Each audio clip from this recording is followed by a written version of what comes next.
ஒரு சமயத்துல மேய்ப்பூருங்கிற ஒரு கிராமத்துல ரமேஷ் தன்னோட பொண்ணு கூட இருந்தாரு. அவர் ரொம்பவே ஏழை. அவரு செருப்பு தைக்கிற வேலையை செஞ்சு எப்படியோ அவங்க வாழ்க்கையை நடத்திக்கிட்டு இருந்தாங்க. ஒரு நாள் பயங்கரமா மழை பெஞ்சிட்டு இருந்தது. வர வழியில அவரோட கால் சறுக்கிறதுனால அவர் கீழே விழுந்துட்டாரு. அப்புறம் அவரோட ஒரு கால் உடைஞ்சு போச்சு. வீட்டுக்கு வந்து, மகளே மீனா, எங்கம்மா இருக்க? எனக்கு கொஞ்சம் உதவி பண்ண. மீனா அவங்க அப்பாவோட குரலை கேட்டதும் அங்கேருந்து ஓடி வந்தா. அப்புறம் அவரை பார்த்து அவ அழுதா. அப்புறம் சொன்னா, அப்பா, உங்களுக்கு எப்படிப்பா இப்படி அடிபட்டுச்சு? ரமேஷ் வழியில நடந்த விஷயங்கள் எல்லாத்தையும் சொன்னாரு. அதை கேட்டுட்டு மீனா யோசிச்சா, இப்போ எப்படி இந்த வீட்டை நடத்துறது? வீட்டில் ரொம்ப கொஞ்சம் பொருட்கள் தான் இருக்கு. அப்புறம் இவ்வளோ மழை பெய்யுது, வேலையை தேடி கூட எங்கேயும் போக முடியாது. ரமேஷோட வீட்டில இருந்து கொஞ்சம் தூரத்துல கிராமத்து தலைவர் ராம்லாலோட வீடு இருந்தது. அவரு ஒரு ரொம்ப பெரிய பணக்காரர். அவருக்கு ஒரு பையனும் இருக்கான். அவனுடைய பேரு கோபால். கோபால் ரொம்பவே திமிரு பிடிச்ச பையன். கொஞ்ச நாள் முன்னாடிதான் மீனாவோட அப்பா கிட்ட ராம்லால் பேசுறத அவ கேட்டுட்டு இருந்தா. அவர் வீட்டுல வேலை செய்யறதுக்கு ஆள் வேணும்னு அவர் சொல்லிட்டு இருந்தாரு. மீனா ராம்லால் வீட்டுக்கு போனா. மாமா, உங்க வீட்டுல வீட்டு வேலை செய்யறதுக்கு ஆள் தேவைதானே? ஆமா, தேவைதான். ஆனா நீ அதை எதுக்கு கேக்குற? மாமா, எனக்கு இப்ப இந்த வேலை அவசியம் தேவைப்படுது. என்னோட அப்பாவுக்கு ஒரு கால் உடைஞ்சு போச்சு. இப்ப அவரால் வேலைக்கு கூட போக முடியல. எனக்கு அந்த வீட்டு வேலையை கொடுங்கல. உங்க மனசுக்கு எவ்வளவு சரியா படுதோ அந்த சம்பளம் கொடுங்க போதும். ராம்லால் இந்த வாய்ப்பை தான் பயன்படுத்திக்கணும்னு நினைச்சான். அப்புறம் யோசிச்சான், அட, இது ஒரு நல்ல வாய்ப்பு. குறைஞ்ச சம்பளத்துல வீட்டு வேலைக்காரி கிடைச்சிட்டா. அப்ப சரிம்மா, நீ நாளையில இருந்து வந்துரு. மீனா காலையில எழுந்துப்பா. முதல்ல வீட்டு வேலை எல்லாத்தையும் செஞ்சு முடிச்சிருவா. அதுக்கப்புறம் தன்னோட அப்பாவுக்கு மருந்து கொடுத்துட்டு அதுக்கப்புறமா ராம்லாலோட வீட்டுக்கு போவா. அங்க எல்லா வேலைகளையும் செய்வா. மாமா, வேலை எல்லாத்தையும் செஞ்சுட்டேன். அப்ப நான் வீட்டுக்கு கிளம்பிட்டா? சரிம்மா, இப்ப போ. நாளைக்கு சீக்கிரமா வந்துரு. நாளைக்கு சில நண்பர்கள் எல்லாம் வராங்க. அவங்களுக்கு சமைச்சு வச்சுடு. என்ன? தலைய அசைச்சிட்டு, சரிங்க மாமா. மீனா வீட்டுக்கு போனா. அங்க வீட்டுல பார்த்தா வீட்டுல சமைக்கிறதுக்கு எதுவும் கிடையாது. அப்புறம் அவ யோசிச்சா, என்ன சமைக்கிறது? அப்பாவுக்கு சாப்பிட என்ன கொடுக்கறது? எனக்கும் ரொம்ப பசிக்குது. அப்புறம் சாப்பிட்றதுக்கும் எதுவும் இல்லை. அப்பதான் அவளோட கவனம் ரொட்டி டப்பா மேல பட்டுச்சு. அதுல 2 ரொட்டிங்க இருந்தது. மீனா அவளோட அப்பாவுக்கு அந்த 2 ரொட்டியையும் உப்பையும் வச்சு கொடுத்தா. அப்புறம் அவ தண்ணியை குடிச்சு வயிற்ற நிறைச்சுக்கிட்டா. ரொட்டியை கொண்டு போய் கொடுத்தா. அம்மா மீனா, நீ ஏதாவது சாப்பிட்டியா இல்லையா? ஆமாப்பா, நான் மாமாவோட வீட்லயே சாப்பிட்டுட்டேன். இப்படி சொல்லிட்டு பசியில அழுதுகிட்டே மீனா தூங்கிட்டா. காலையில எழுந்து எப்பவும் போல வீட்டு வேலையை செஞ்சா. அப்புறம் சீக்கிரமா ராம்லாலோட வீட்டுக்கு போனா. அப்புறம் விதவிதமான உணவுகளை செஞ்சா. அப்பதான் கோபால் அங்க வந்தான். அப்புறம் சொன்னா, என்ன மீனா, சமையல்லாம் ஆயிடுச்சா இல்லையா? இதோ சமையல்லாம் முடிஞ்சிடுச்சு. அதுக்குள்ள கோபாலோட நண்பர்கள் வந்துட்டாங்க. அப்புறம் கோபால் அவங்க கிட்ட ரொம்ப ஜாலியா பேசிட்டு இருந்தான். கொஞ்ச நேரத்துக்கு அப்புறம் எல்லாருக்கும் பசிச்சுது. அப்பதான் கோபால் மீனாவுக்கு குரல் கொடுத்தான். ஏ மீனா, எல்லாருக்கும் சாப்பாடு எடுத்து வையே.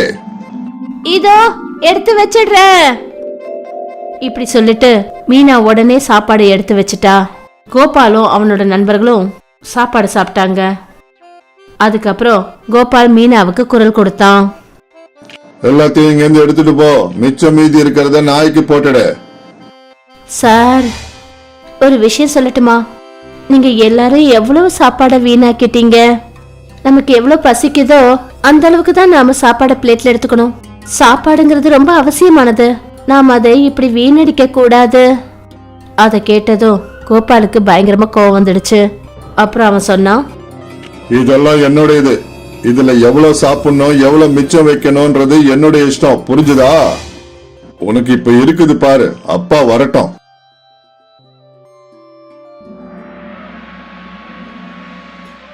மாமா, மீதி இருக்கிற இந்த சாப்பாட்டை நான் எடுத்துட்டு போட்டுமா? எப்படியும் இதை நாளைக்கு குப்பை தொட்டில தான் போடுவீங்க. சரிம்மா. மறுநாள் காலையில மீனா வந்தா. அப்புறம் வேலை செஞ்சு முடிச்சிட்டு மீதி இருக்கிற சாப்பாட்டை எடுத்துட்டு போனா.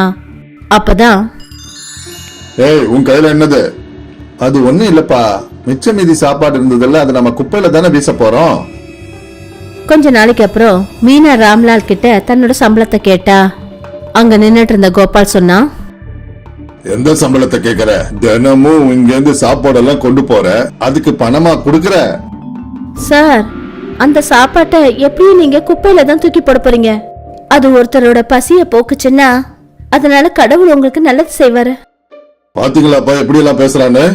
அன்னைக்கு எங்க ஃப்ரெண்டுங்க வந்தப்ப இவ அவங்க கிட்ட இப்படிதான் பேசினா. அப்பா, சாப்பாடோட சேர்த்து இவ என்னெல்லாம் கொண்டு போறான்னு தெரியல. இதெல்லாம் கேட்ட உடனே ராம்லால் மீனாவுக்கு சம்பளம் கொடுக்காமலே வேலையை விட்டு நிறுத்திட்டாரு. அப்புறம் மீனா அழுதுகிட்டே அங்க இருந்து அவ புறப்பட்டா. பெருசா இவ எனக்கு அட்வைஸ் பண்ண வந்துட்டா. இப்ப பசியோட கிடப்பா இல்ல, அப்ப இவளுக்கு தெரியும். மீனா தெரு ஓரத்துல உட்காந்து அழுதுகிட்டு இருந்தா. அப்பதான் அவளோட டீச்சர் அந்த பக்கமா போய்கிட்டு இருந்தாங்க. அவளை இந்த நிலைமையில பார்த்துட்டு அவங்க டீச்சர் மீனா கிட்ட, அம்மா மீனா, என்ன நீ எந்த நிலைமையில இருக்கிற? அப்புறம் நீ எதுக்காக ஸ்கூல் வரதே இல்ல? மீனா அழுதுகிட்டே எல்லா விஷயத்தையும் டீச்சர் கிட்ட சொன்னா. மீனா படிக்கிற விஷயத்துல ரொம்ப புத்திசாலி. அதனால டீச்சர் அவகிட்ட சொன்னாங்க, நீ என் கூட ஸ்கூலுக்கு வா. நீ பேசாம என் வீட்டுல வேலை செய். அப்புறம் நான் உனக்கு அட்மிஷன் கவர்மெண்ட் ஸ்கூல்ல வாங்கி கொடுக்கறேன். அங்க நீ ஃப்ரீயா படிக்கலாம். இத கேட்டதும் மீனா ரொம்ப சந்தோஷப்பட்டா. ஏன்னா அவ இனிமே தன்னோட படிப்போட சேர்த்து வேலை செஞ்சு தன்னோட பசிய கூட அவ போக்கிக்க முடியும். இங்க ராம்லால் தன்னோட வேலையில மோசடி செஞ்சதுனால மாட்டிக்கிட்டாரு. அவரை போலீஸ் அரெஸ்ட் பண்ணி கொண்டு போனாங்க. போலீஸ் அவருடைய நிலம் வீடு எல்லாத்தையும் அவர்கிட்ட இருந்து பிடுங்கிட்டாங்க. இப்ப கோபால் ரொம்பவே தனியால ஆயிட்டான். அவன்கிட்ட சாப்பிடறதுக்கு எதுவும் கிடையாது. அவனுக்கு ரொம்பவும் பசி எடுக்க ஆரம்பிச்சிடுச்சு. அவன் பக்கத்து வீட்டுக்காரங்க கிட்ட போய், எனக்கு ரொம்ப பசிக்குது, சாப்பிடறதுக்கு ஏதாவது இருந்தா கொடுங்க. யாரும் அவனுக்கு சாப்பிட எதுவும் கொடுக்கல. எல்லாரும் அவனை துரத்தி விட்டாங்க. அந்த பக்கமா போன மீனா எல்லாத்தையும் பார்த்தா. அப்புறம் கோபால தன்னோட கூட்டிக்கிட்டு போனா. அவங்க வீட்டுல காஞ்சி போய் வறண்டு போய் இருந்த உணவை சாப்பிடறதுக்கு கோபால் கிட்ட கொடுத்தா. பசியில இருந்த கோபால் எல்லாத்தையும் அவசர அவசரமா சாப்பிட்டான். நான் எவ்வளவோ உனக்கு தவறுகள் செஞ்சேன். அப்படி இருந்தும் நீ என்ன உன் வீட்டுக்கு கூட்டிட்டு வந்து சாப்பாடும் கொடுத்த. என்ன மன்னிச்சிடு மீனா. நான் உன்னை மன்னிச்சிட்டேன். நான் உனக்கு சாப்பாடு எதுக்காக கொடுத்தேன்னா என்ன எனக்கு தெரியும். பசினா என்னன்னு எனக்கு நல்லா தெரியும். பணக்காரனா இருந்தாலும் சரி, ஏழையா இருந்தாலும் சரி, எல்லாரோட பசியும் ஒரே மாதிரி தான் இருக்கும். அதை கேட்டதும் கோபால் மறுபடியும் மன்னிப்பு கேட்டான். அந்த நாளைக்கு அப்புறமா கோபால் மீனாவை தன்னோட தங்கையா நினைக்க ஆரம்பிச்சான். அப்புறம் அவங்க எல்லாரும் சந்தோஷமா ஒன்னா இருந்தாங்க.